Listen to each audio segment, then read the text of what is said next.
Pastor Jason C. Reynolds. Pastor Jason is very active in his surrounding community. Currently, he is partnered with the San Francisco 49ers and police officer associations from around the country to improve relationships between police and communities of color. He is also a member of the Community Advisory Board to the Chief of Police in San Jose and has been a community trainer for the San Jose Police Department on procedural justice. Pastor Jason was the chief architect of a recent fundraising campaign that generated over $1.2 million, including donations from the San Francisco 49ers, the Golden State Warriors, Apple, and Best Buy. Pastor Jason is a founding member of the Beloved community. Within this group, he meets with the mayor, chief of police, the independent police auditor, NAACP, PACT, and multiple faith traditions to collaboratively create solutions for the city of San Jose. Pastor Jason is also an adjunct professor at Evergreen Valley College in the philosophy department, teaching Intro to Ethics, helping to inspire and guide young adults. Let's give a warm welcome to Pastor Jason C. Reynolds.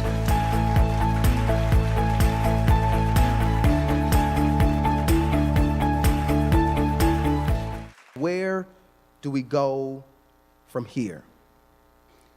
This day, 55 years ago, in Alabama, Addie Mae Collins, Denise McNair, Carol Robertson, and Cynthia Wesley were killed in the 16th Street Baptist Church bombing.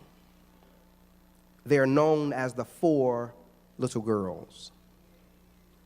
This day, which was a Sunday 55 years ago, they had exited their Sunday school classes, entered a restroom to talk amongst themselves. And someone with other intentions had already set up weapons of mass destruction. And them never knowing that this would be their last day, spent their final moments and seconds before hatred met them. It is these notions that seem so far away that push us in conversations like this. They push us because we do want to distance ourselves from that, and rightfully so. It's ugly, it's nasty, it does not feel comfortable. And we easily want to say that was so far away that surely we should have something different to talk about now. But it is those stories and those challenges that keep pulling upon our hearts. When I was 6 years old, my mother and I were headed to school for report card pickup. Since I was a pretty good student, these moments were always sources of happiness for me, except for wondering if the teacher would mention how talkative I was. As we approached the doors, I saw other classmates coming with their parents. Hey, James. Hey, Sarah. What's up, Adam? Adam was my best friend. Hey, Bonnie. When Bonnie saw me, she ran up and hugged me. In our excitement, we locked arms and began to walk towards the building together. Before we got to the entry doors, Bonnie's father came and grabbed her by the hand and snatched her away.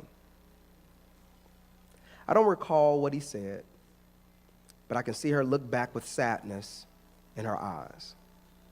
I stopped, saddened, not fully grasping what was going on. And as my mother caught up to me, she began to describe how some people see the world differently, and that I should not let their views of me change what I knew to be true of me. See, Bonnie was white, and I'm not. And my mother, struggling to hold back her anger, did her best to describe to our young child an experience she had hoped I would never have to deal with. And whereas I cannot say that Bonnie's father said any racist words to me, Bonnie never mentioned the day again. She remained relatively friendly, although distant. She was never, ever that excited to see me again. We never hugged. never locked arms again. And that was the first lasting impression of race in my life. 6 years old. So I look at this message, and I think we hear these stories so much. I think we hear the biblical text without the truth of the realities of the text. The word and even the way in which we know it, Good Samaritan, that's not even a phrase that would have been said in Jesus' day. The Samaritans weren't good. They were Samaritans. In fact, in Jesus' description of the story, he says the despised Samaritans. History will show us, from Josephus to so many historians, that the Jewish and the Samaritan rift had gone on for centuries, hundreds of years of frustration, animosities, and dislikes because of a group of people, the Jews, who had been pulled away, had been taken captive, had been removed, and now this partial group that started to marry other tribes and mix in race still remained, and when they came back to the land, there began animosity. Now, this was not race, because race did not exist then, but this was culture. This is ethnicity. And as he comes to this story now, after being asked an amazing question, Jesus, teach us the greatest of laws. Jesus, tell us, how do you sum it up? I want to live right. A religious teacher trying to test Jesus, trying to catch Jesus. Teach me how to live well. He says, okay. After you do the laws of Moses, do what Moses said. He says, but help me. How do I understand? What is the greatest of those laws? I can't do all of them. He said, okay, first, love your God with all your heart, your body, all your strength. And second unto it is love your neighbor as yourself. And of course, this amazing religious person, just like we do, instead of just doing it, we want a qualifier. So who's my neighbor? Who should I treat well? Who is it that I should love? Because if you can give me a narrow definition of neighbor, then it justifies my dislike, hatred, and animosity for all those people who I don't want to put into neighbor. He says, who is my neighbor? And Jesus does what so many great teachers do. He doesn't answer straight out. He tells a story. He says, okay, how about you tell me who the neighbor is? A man falls. He's Jewish, by the way. And he's stripped down and beaten by bandits, broken and messed up. And let me let you know that a priest sees him, somebody that we should be looking up to, a religious leader, sees him. But he got to cross on the other side. A Levite, somebody that will be connected to the temple, this person that would know God's ways well, he sees him, crosses over. But then the despised, those that you've created the other names for, those that are not given identity all the time, that individual comes and he sees them and he takes care of them. Bows down, binds them up, gives them olive oil. Not only that, puts him on his own donkey. He sacrifices, he pays resources to restore the man, and even says if his bill runs longer, I'm willing to pay the additional. Now you tell me, who is the neighbor? And listen to the response. He couldn't even say it. That these hostilities ran so deep even at Jesus' day that he couldn't even perch his lips to say that the Samaritan was the neighbor. He said, the one who showed him mercy. I don't want to say who you are. I don't want to deal with the ugliness. And this is what I think. If we need to figure out where do we go from here, I think we are challenged with dealing with the truth of our history. Our own personal and communal history. That individually we have our checkered past, and I was so thankful. I've been in conversation with Dr. Stewart. He mentions this, and all of us have our prejudices, and nobody wants to lift it up. We say things, and if I say something that's offensive, I apologize. But we say things about other races, right? Soon as you get in your car and somebody cuts you off, you look over and you just make that face, I knew it, right? You already know what you mean when you say, and everybody in the car knows what you mean. I knew it, right? Because we have these prejudices. And this becomes problematic. We have to deal with that personally. But then we have to deal with it communally. Because the problem with race is not just the fact that we individually think this way about others. It's the fact that we now create systems and laws and institutions to support what we know or believe. And this is hard because the church is one of them. You know what, I was on an interview with Dr. Stewart on Friday, and the anchor asked me a question. Now, thankfully, I actually couldn't even hear the question because I probably would have responded much worse if I had heard it. She said, well, you know, they always say that, the church hour is the most segregated hour in America. Isn't that a problem? That's a problem because we haven't remembered the history. See, the Samaritans had a problem because they became so despised after they kept being pushed away by the Jews and not allowed to worship. Josephus says their biggest challenge came when they said, so since we cannot be accepted, we'll build our own temple, the temple to Yahweh. And it was at the religious heart by which they started to worship that the truest schism happened, and this became the place. This is why when Jesus meets the Samaritan woman in John chapter 4, after going through all this, she says, well, wait a minute, Jesus, I perceive you a prophet. Now that I can get this information, why do my ancestors say, why do my fathers say we should worship on Mount Gerizim, but you all say you should worship in Jerusalem? Because the cultural and ethnic issue had turned into a worship issue. And America is the same way. We don't have black churches because we just want to have black churches. We have black churches because there were a group of individuals that sat in a church and were kicked out in the middle of prayer. Thus, they started the first African-American Methodist Episcopal church because they had no place to worship. It is a reflection of what we've been through. And now it's a reflection of what we actually need. So when we want to think about where do we go from here, we have to go and deal and be honest with the truth of our history, both personally and communally. This doesn't mean that anybody has to point the finger at any one person, but we got to see it. Because what I dislike, and I think Justin said it so well, this notion, this fake notion of color blindness just means let us forget. Can we grab amnesia? Can we walk away from the wrongs and the way that this reverberates through history, that now when I sit, I have to tell my sons stories that other groups don't have to tell their sons. We don't get forward without remembering.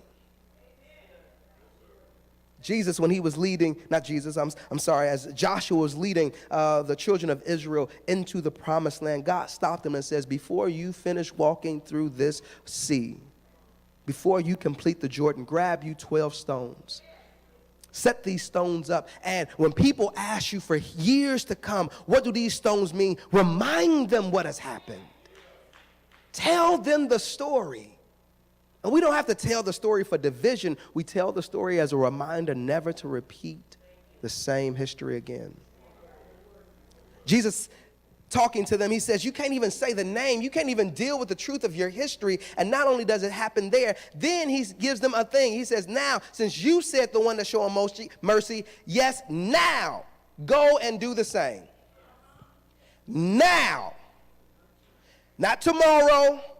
Not after you go to another conference. Not after the Holy Spirit reveals it in your heart. Not after you've had time to sit with it and make sure that it makes perfect theological sense. Not after you've had all the time to figure out all the reasons why you should. He said, now, get up this very moment and you go and do something.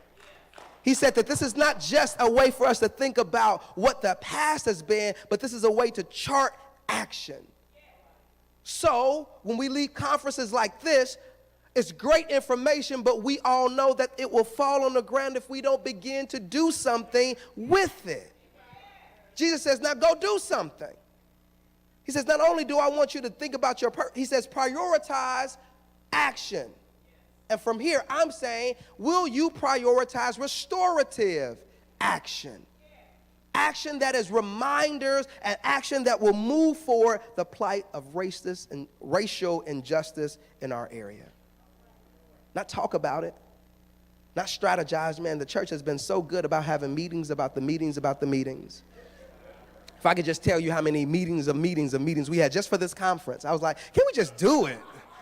Can we just bring people and let them do stuff, right? We have meetings on the meetings, right? And then the meeting about the meeting, so that we can understand the next meeting that we're going to have about the meeting. He says, no, go now and do it. That now is the time for us to grab restorative action. And there are real tangible ways for pastors that are in here. This is the challenging water of waiting out there and saying things in your congregation when they say stuff like, now you're being too political. Or, that's not dealing with the gospel. Can we just go back to the gospel? As soon as I hear go back to the gospel and I'm preaching the gospel, I know what that's really saying. That means stop making me uncomfortable. Stop talking about things that might cause change in my life. That means doing those messages. It means having these conversations in our churches, in our communities, in our homes. One of the greatest things that has happened as we've done this conference is Dr. Stewart and I have had conversations, and they haven't always been great.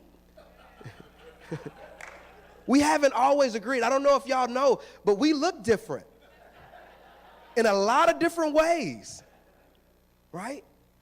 But it starts there. But it doesn't just end there, because those are personal things, but then it starts to saying, how do we recognize the real big issues?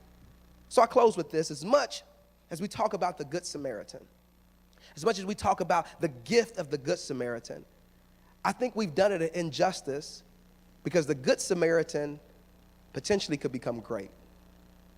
There's a story, I'll say it this way. Imagine if you're standing at the edge of a river, and suddenly a flailing, drowning child comes floating by. Without thinking, you dive in and you grab the child. You swim to shore. And before you can even fully recover, you see another child floating by. You dive in and you rescue that child as well. Then another one drifts into sight, and another. And soon you call for help. Hey, we got to do this. People start taking turns fishing child after child out. Now, as great as it is that you keep grabbing those individual children, hopefully somebody would ask the question, who keeps chucking children into the sea?